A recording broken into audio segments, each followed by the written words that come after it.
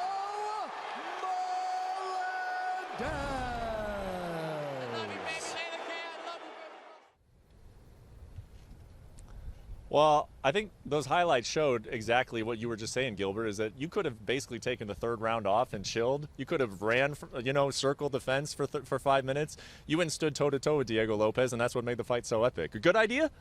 I think it was a fantastic idea, right? That's priceless. You can't buy what I just lived right there. I'm here today because I didn't run, because I fought like a Mexican out there.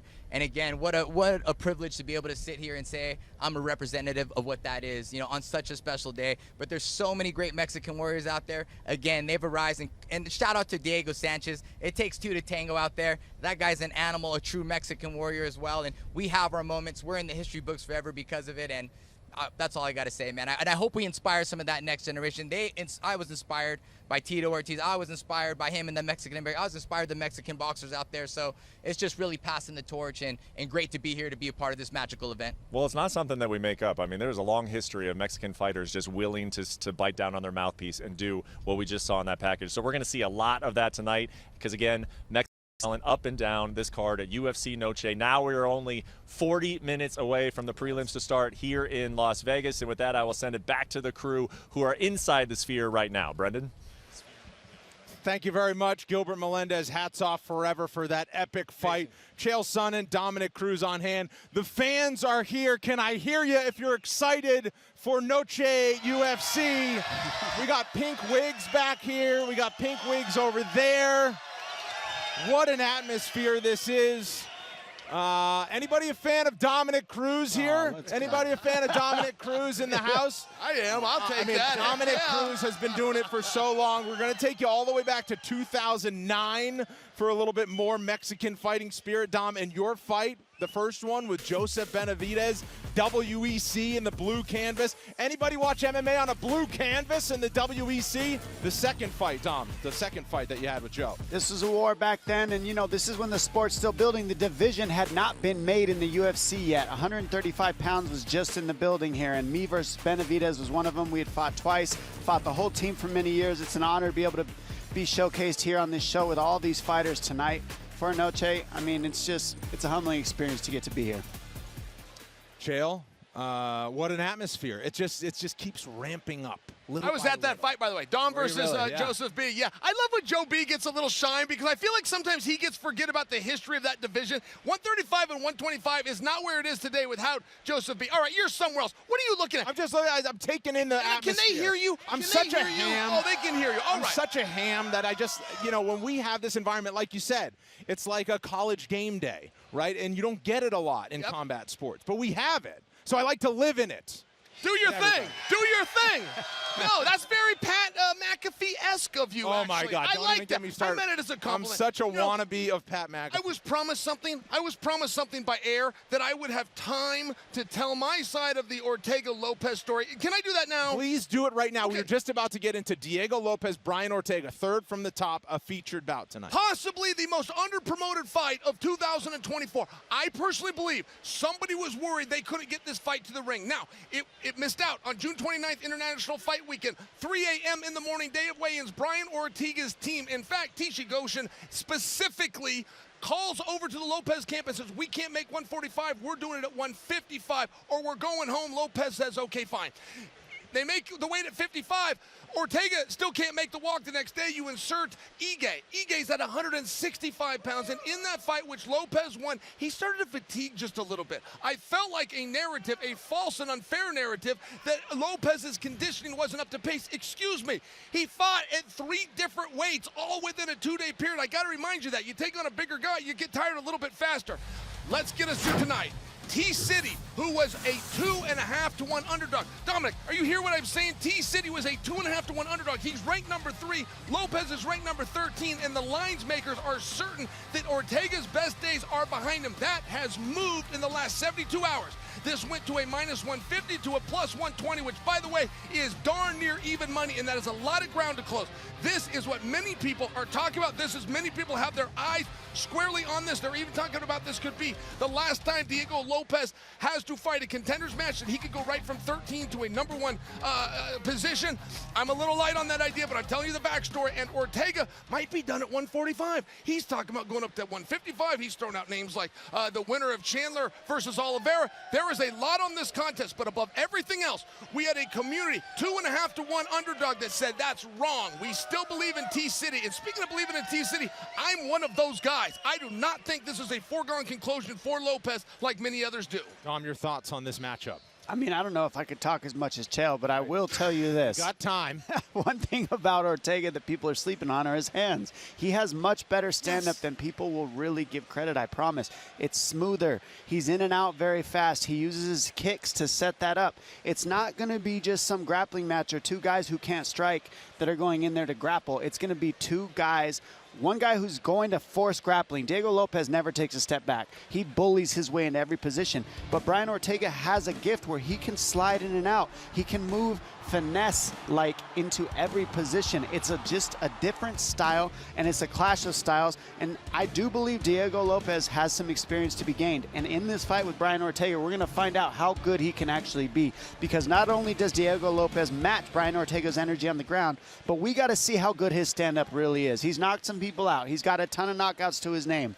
But when he can go out and if he can strike with Brian Ortega and mix up the grappling all together, that's where we're going to find out what kind of a star Diego Lopes truly is. And that's one of the things I'm counting on. When I tell you that I think Lopes is going to do a lot better than they initially gave him credit for, I don't think his chin is weak. I'm not sure that Lopes or anybody else can put him down and put him out. And according to Lopes himself, to win this fight, he's got to finish him. I think he's speaking about a knockout. I personally think it's unlikely.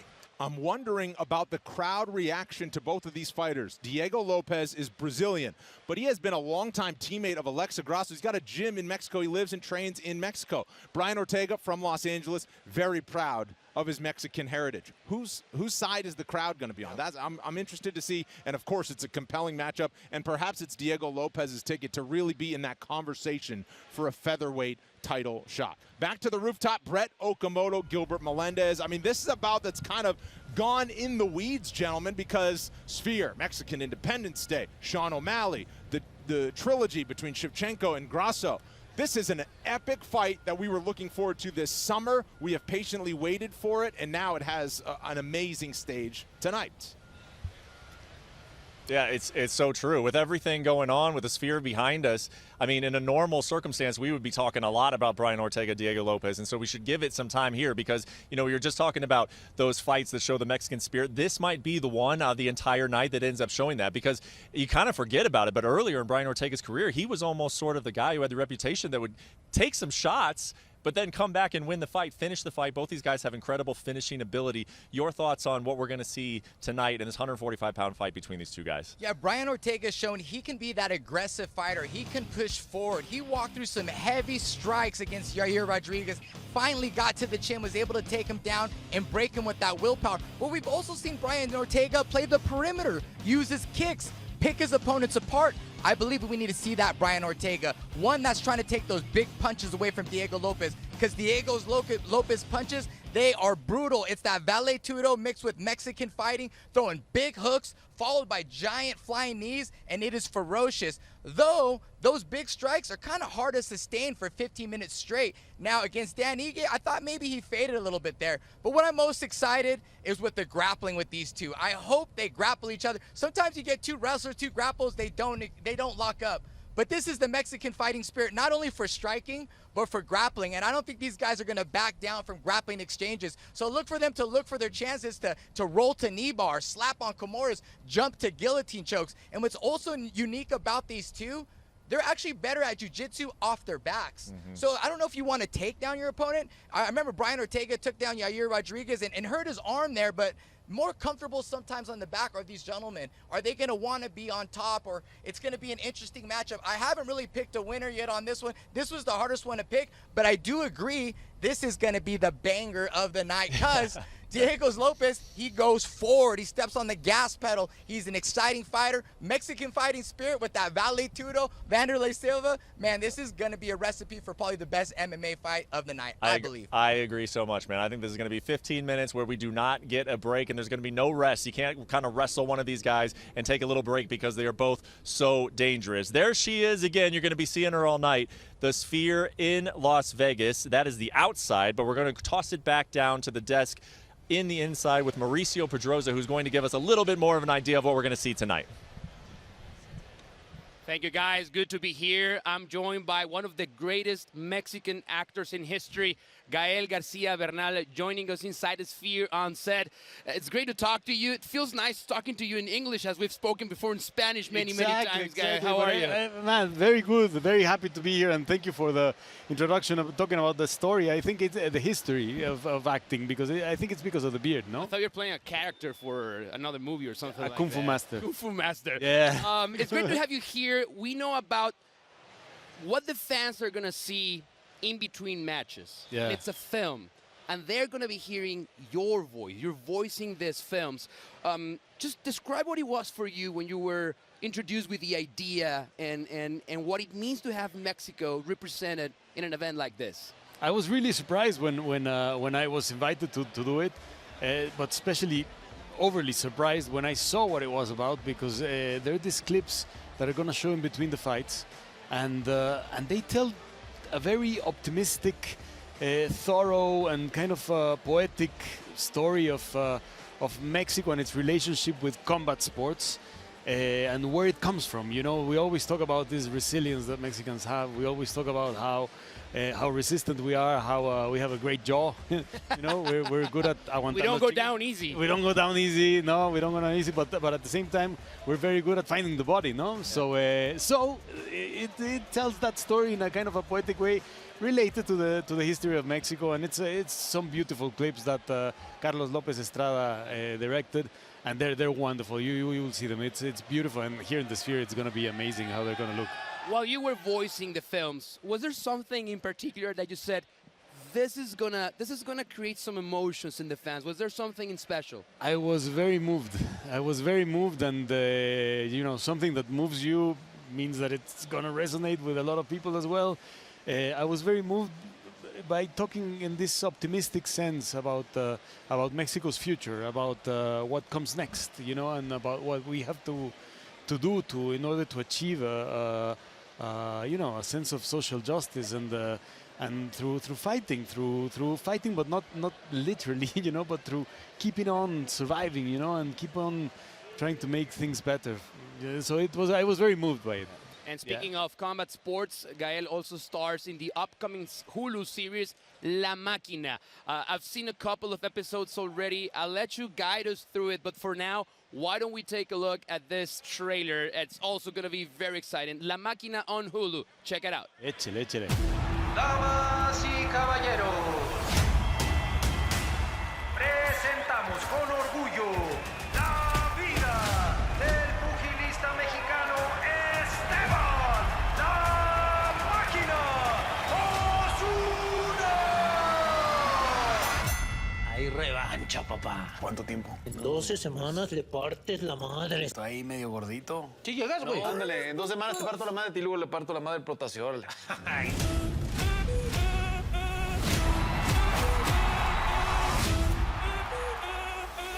Eres mi mejor amigo. Ven para acá, tenemos que celebrar, cabrón. Andy puede estar loco, pero es bueno en lo que hace. Son un buen equipo. Saúl, ¿está hasta la madre? No. Esta es mi última pelea. Y ha sido demasiado sacrificio.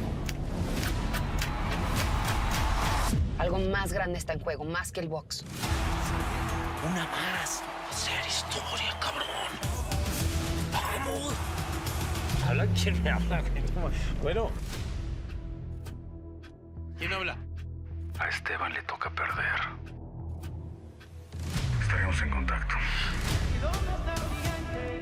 Nos están viendo esta gente. ¿Cuál gente? Los que le juegan a ser Dios. Se los advertimos. Pero ya nada más es esto. Ah, ¿y si no quiero qué? Pues nos morimos, ¿ya? ¿Cómo que nos morimos? Nos están amenazando. Ya les quedó claro. Esteban tiene que perder.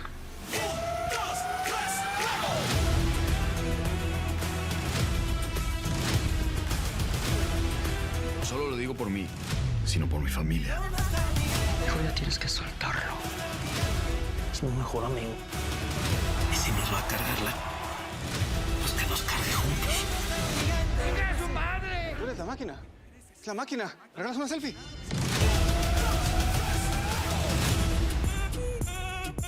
Hay otra cosa que tienes que saber. Me he estado haciendo cosas en la cara. Se ve bien. Sí, se ve bien, ¿verdad? Sí, güey. Sí, se ve bien.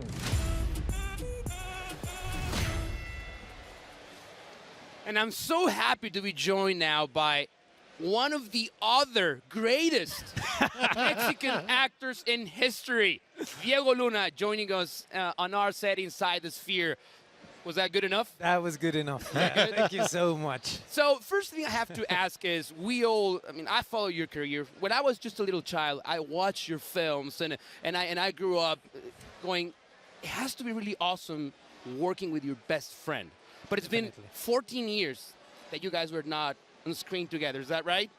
13 years, that's 14 correct. years. Yeah. What was it like to be back on screen together again? Like the first day, man. Was it really? Yeah. There is something magical. I mean, we have a lot of fun, but when you're allowed to play on a set, with someone you can have a connection like the one we have, it's just too special, It's difficult to stop. And it's difficult to stop laughing, actually, literally, on set, because with these characters, we had so much fun. But it's hard to say cut, You want to keep going. Yeah. You want to keep going. Also, we've been talking a lot about this story, about when we came up with the idea of the characters and what happens, and all those kind of things. So we were already working, and once we were with the characters, like on the first scene that we had together, it was a bit like, oh, this is a bit shocking, no? It was like almost like a deja vu of childhood of again we're together again, like the same dynamic. Yeah. No, it's and it shows on screen. You can tell the chemistry never left you guys on screen. Now, we are about to experience one of the greatest live sporting events in history. And it's focused around Mexican fighters. You know the Mexican culture of combat sports. How important was for you guys to tell a story of an athlete who's inching the end of his career as a boxer? Well, we focused on that immediately because we were like, let's tell a story that is very close to our hearts, because Diego had done a documentary about Julio Cesar Chavez before, and I started to training boxing quite hard. And we grew up watching Julio Cesar Chavez. We grew up watching boxing and getting a lot into it, but also thinking, Mexico, what's the best, the sport that Mexicans are best at? Boxing. No, boxing is. And so we wanted to tell a story about how high-tech we are in boxing, how incredible it is, and how there's a culture, there's an inside culture, and within Mexico, there's many different cultures as well of boxing. So we wanted to tell those intricacies, we wanted to play with that.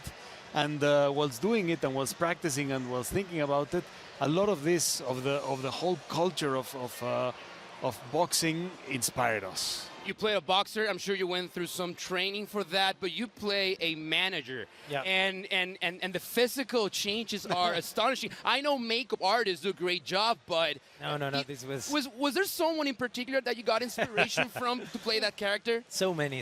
When I did the documentary, I met so many managers, and it can get crazy, right? I mean, Don King. Let's start there. But there's no one specific that I'm referring to. But it's this idea of being behind someone that generates this, knowing every detail about that person that suddenly can fill an arena and make everyone go crazy, What happens with that power? What happens when you're never in front? It can ruin, your perception of yourself, And this guy is a guy that can't look at himself at the mirror. And he's trying to fix something that is inside, right? He's injecting everything he finds in his face, butt, everywhere, right? So it was fun. It was fun to play it, and it was fun to stop playing it also, because it took 3 hours of my day every day in the mornings, you know, working with an amazing team to put that mask on, and then finding, you know, the character behind the mask, because it's not just about putting the mask, but it's about the guy there, you know, which is just a friend trying to please his friend somehow. You've represented the Mexican culture for many, many years, and the fact that you guys are starring in the first ever Spanish language original Hulu series, it's one more step in how impactful you've been for Mexican culture here in this country. So I want to thank you guys for being here. Look at this event, too. This event it's all speaks happening volumes at the of it, same right? time, right? It was just perfect to have you here. Diego Luna, Gael García Bernal, Gracias. two of the greatest actors in the history of Mexico joining us. Thank you for being here. Gracias, señores. Gracias and a ti. we'll leave everybody with a sneak peek of Gael being one of the greatest boxers in TV. Papá, sí tiene 8 años menos que tú. Cuando te dé un putazo se va a sentir como 20, ¿eh? Acuérdate que cuando incline la cabeza lo hace para sacar el hombro y ahí te va a dejar un hueco para que lo tumbes. Ya me la sé, mija. Sí, ya sé que te lo sabes, pues. Ándale. Es tu ex, no tu hijo. Te voy afuera, flaco. Se hace tarde. ¿Y mis boletos? Ahí están, ¿eh? Ándale, pues. ¿Qué es esto? Acomódatelo. Ay, pura envidia. Es un árbol navideño, ¿eh? Chiladilla, por eso te divorciaron. Sí, ándale, pues. Sabe más. Pero ahí está, el sabor tapatío ya. ¿Estamos? A ver, ¿concentrado? Sí, cabrón, pero pues, güey. Ya, cabrón. Te la pelaste, cabrón. Partir madres, ¿no? Presentando al orgullo tapatío de Concepción, de Buenos Aires, Jalisco, México, Esteban, la Máquina.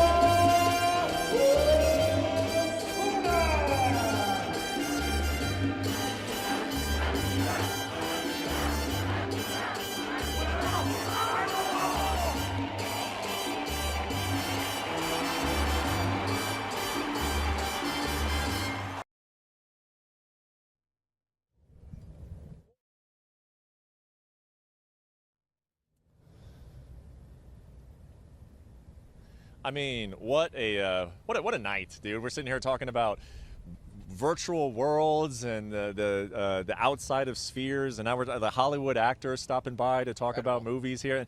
But we do have some fights to talk about, of course, right? And there are some very, very good ones. We've already talked about 3 of them on the main card. The other 2, maybe some ones that fans are not as aware of because they're 25-year-old Mexican guys, but have shown a lot of promise already. The first one in lightweight, Daniel Zellhuber taking on Esteban Ribovic.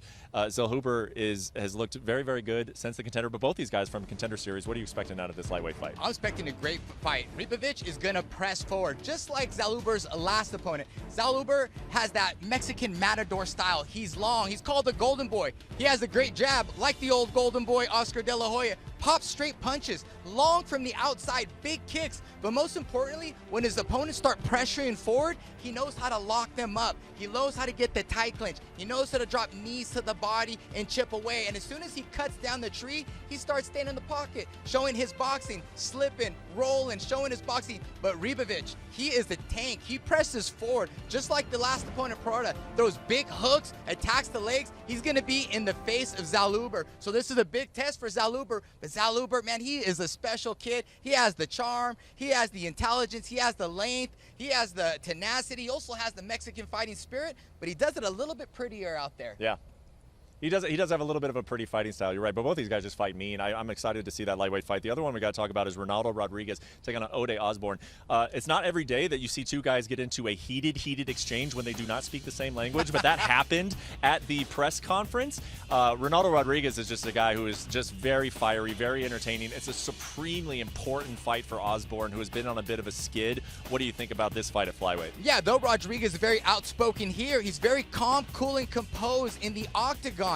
Walking his opponents down. Man, this guy has great cardio, yes, but he doesn't use much energy. Osborne bounces around the ring, trying to protect his chin, using his legs as a form of defense. But again, Rodriguez starts walking his opponents down. He takes and goes, and he's looking to get in that phone booth as soon as possible, and he lets his hands go. He has a way of being aggressive with the striking, but not over-aggressive and sloppy. He's very technical Muay Thai, and in terms of grappling, he knows how to get off a bottom. He knows how to grapple. powerful, he's slick, but I think both these gentlemen are going to choose to stay on their feet. Osborne has got submitted his last 2 fights, so maybe Rodriguez tries to go that direction, but I think we're going to see a banger here because that's Rodriguez is always makes a fight by walking his opponents down and holding the center of the octagon down. Such a fun fighter to watch. Osborne's a stud too. Another great matchup for everyone, especially to kick off the card. For sure, yeah. It's such an opportunity for those young Mexican guys to be fighting on this card, but they are fighting 2 opponents who have a lot to fight for here on Saturday night. Let's take another look at the outside of the sphere, which I got to say,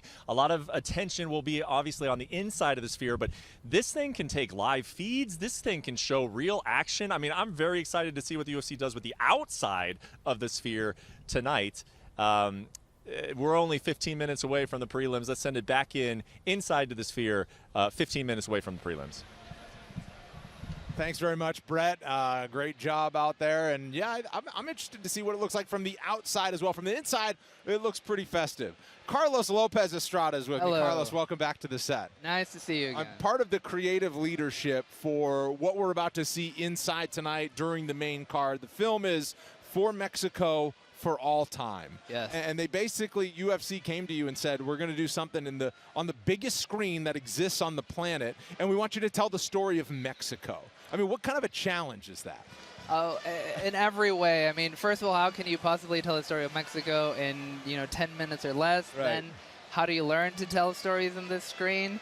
And then we had 5 months to do it. So since they said that until now, we've been working nonstop every single day to make it happen. And I know part of your Anti-Gravity Academy, I mean, Yes. part of it is telling the story of underrepresented cultures and certainly your own culture as a native Mexican. Can you speak to the uniqueness of what you were able to be a part of with this? I mean, just telling a Mexican story on the biggest screen in the world for 20,000 people here and then millions and millions of people across the world live, it's really unfathomable. And I've been just trying to think about what is it about my culture and what is about my history that I would like to share with the world. And we brought together the best artists around the world to help us tell these stories. So it's nerve-wracking to know that we premiere in the next couple of hours. Yeah, right. We're just several hours away now. Yeah. You've been nominated for an Academy Award. You've been part of the creative leadership for Frozen 2 and other giant Disney productions. What is the feeling like? You know, what are the butterflies right now as you get set to premiere something? Right now, it's really wild to be surrounded by this many people. I got to step into the sphere a second ago, and it's just unlike anything I've ever done. Even just like a movie premiere, you can't really compare it to this. It's to know there's going to be so many millions of people looking at the same thing at the same time and experiencing this thing that we've been working in our homes and little studios for the last 6 months. It's crazy. It's really tough to describe to everybody what it's going to look like and kind of the unique venue that it is. Obviously, from the outside, it doesn't look like any other building that exists. For a little bit of context, the screen inside is 160,000 square feet. An IMAX screen is about 4,000 square feet. Yeah. How do you go about making entertainment on that big of a scale that's that different from anything else? It was a huge learning lesson because, we're filmmakers. We're used to thinking of rectangles, and all of a sudden you have a world around you. You have to think about the ceiling of shots.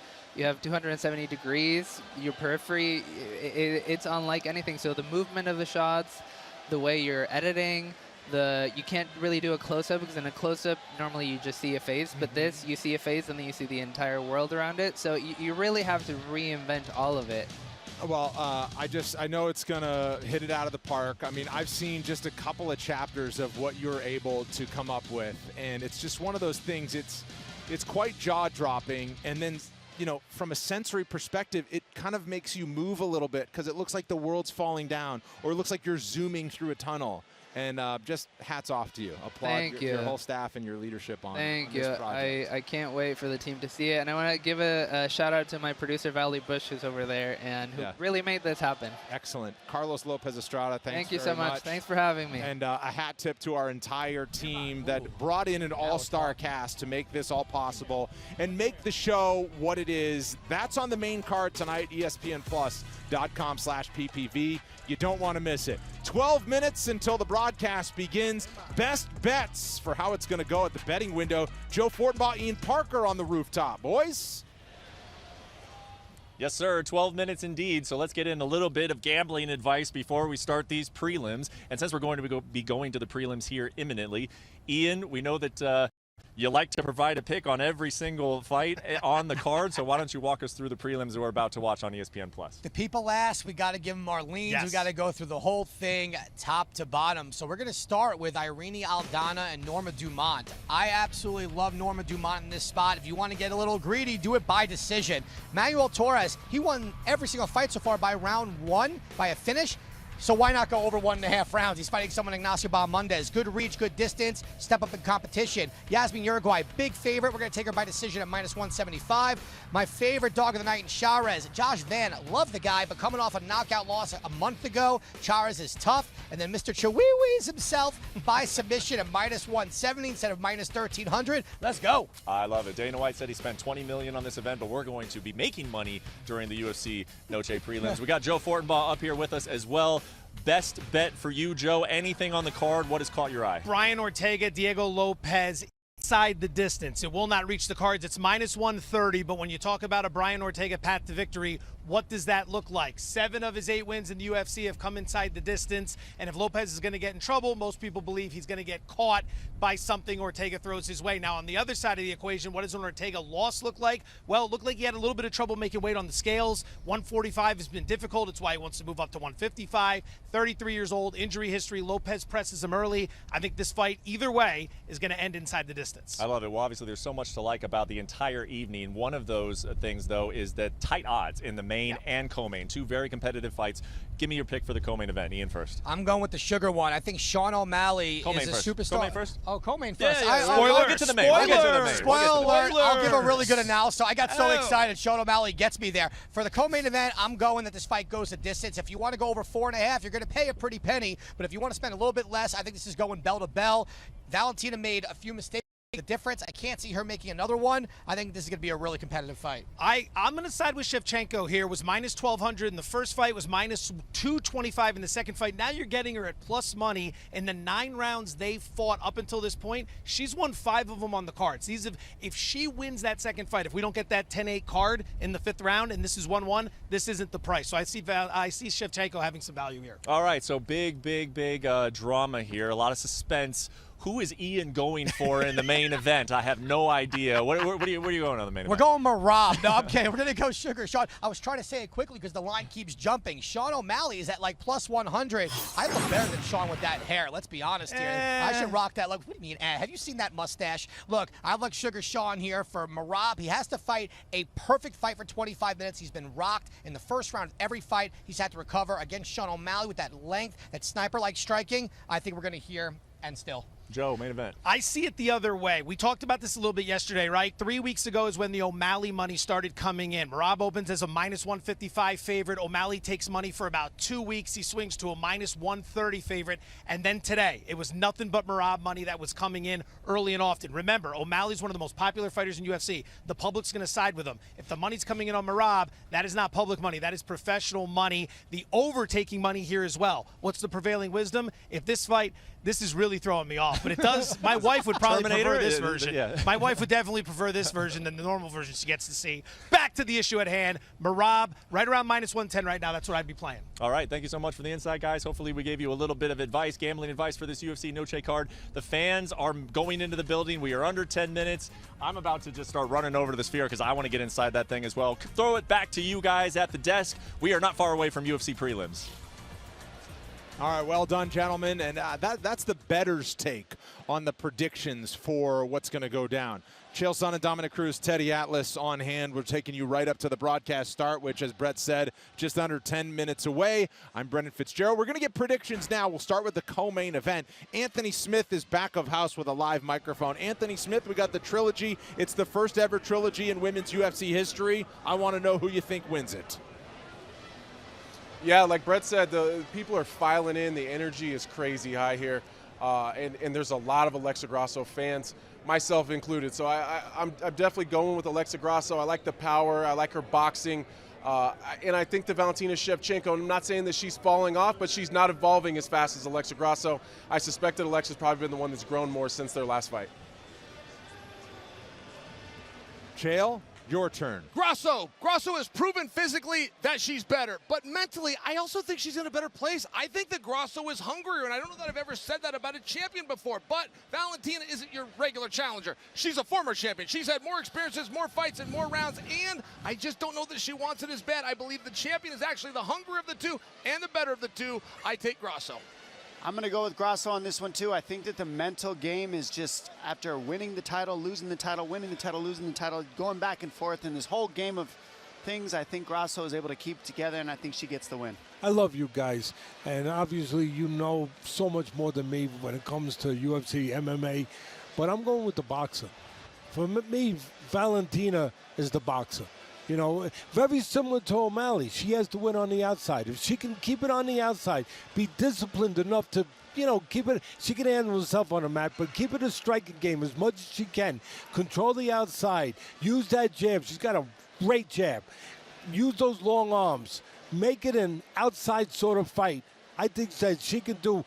Customato, my mentor, used to always say, you get a former great fighter, a former champion, and you give them one night to be great again, they can do it. They can pull it. They can reach up to the fight gods and pull it all together for one night. I think Valentina will pull it all together for one more great night. Wow. Brett Okamoto on the rooftop. Your turn for a prediction co-main event. I think it's going to be a very, very, very competitive, close fight. I am going with Valentina Shevchenko. I thought she did win the last one. I think at the end of the day, she does have a few more ways to win. It's going to be gritty. It's going to be hard. She's going to have to overcome adversity. But I will go with Valentina Shevchenko to finally get a victory over Alexa Grasso. I have Alexa Grasso winning this fight. Now with Valentina Shevchenko, she's a Muay Thai fighter. She fights good on the outside. But since Grasso turned into a southpaw, she's forced her to box. If Valentina can make it a Muay Thai fight, stay on the outside, she can have success. But where I think Grasso done best is in the phone booth. And when she's in the phone booth, she's winning these exchanges. But Valentina always decides to shoot. And I really feel like the wrestling in Valentina is what's helped her win in her last few fights. Though she's a sniper from the outside, the wrestling is going to get her the victory. But again, I think Grasso loves the fight right now. She's mentally strong. I got it for Grasso. Grasso, since moving up to 125 pounds, unbeaten in the 125-pound weight class en route to a championship that she looks to defend tonight. Time for main event predictions. There's a Snapchat filter that's going to make these guys look fantastic. Anthony Smith, who wins, Sean O'Malley or Merab Dvalishvili? I think it's Sean O'Malley. We've listened to Teddy Atlas talk all week about range.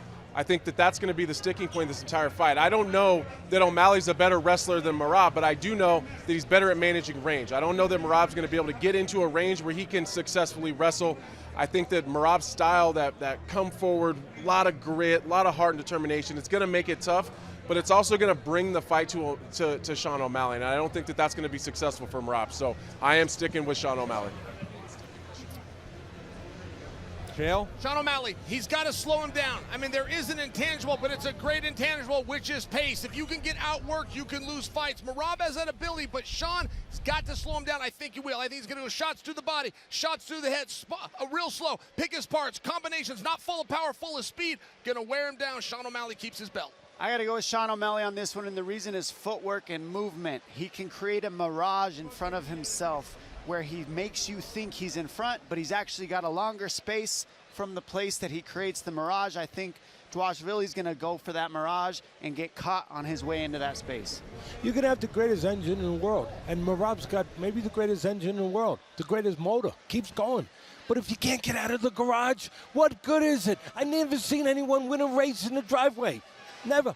I don't know if he can get out of the driveway. If he can get his hands, I said it, I'll be consistent. I've been saying it all week. If he can get his hands on O'Malley. I'm taking O'Malley. I'm taking O'Malley to sweet science. I love the sweet science. O'Malley is riding a 7-fight unbeaten streak. He's the biggest star that's active right now, and he could really punch through to becoming one of the biggest stars ever with an impressive victory tonight. Back to the rooftop one final time as we approach 2 minutes until the start of the show. El Nino, who you got in the main event, my friend?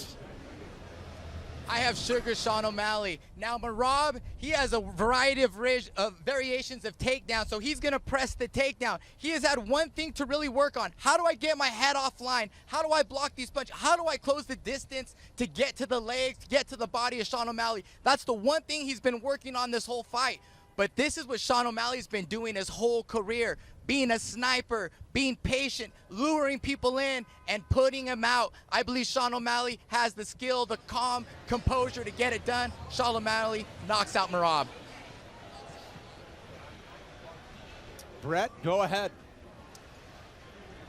Guys, I'm from Las Vegas, where we do a lot of sports gambling, and the fact that this is unanimous makes me very nervous, but I am going to go with Sean O'Malley as well. I think this night is all about spectacular moments, and no one does a spectacular moment in this sport right now like Sean O'Malley. I think he's the bigger guy. I think he's the more composed guy. I think he's the harder hitter, and I think this is going to be not only just a win for Sean O'Malley, but I think it's going to be one of those ones that we replay over and over and over again. I'm expecting something special from a special champion tonight. Thanks very much, gentlemen on the rooftop. You guys get over here to the Sphere for Noche UFC. UFC 306, lock in the pay-per-view right now. We're 40 seconds to go. The crowd is ready for Noche UFC, and what a time it's been. Anthony Smith, thanks for your work. We'll be back for the post-show as well. So right afterwards on ESPN Plus, we're going to be right back here on set. We're going to have our crew on the rooftop. We're going to react to whatever happens inside the octagon. And, of course, the show that is beamed to millions around the world from a 160,000-square-foot screen inside Sphere, Las Vegas. This has been the pre-show for UFC 306 Noche UFC. For the crew, thanks for watching. Enjoy the night.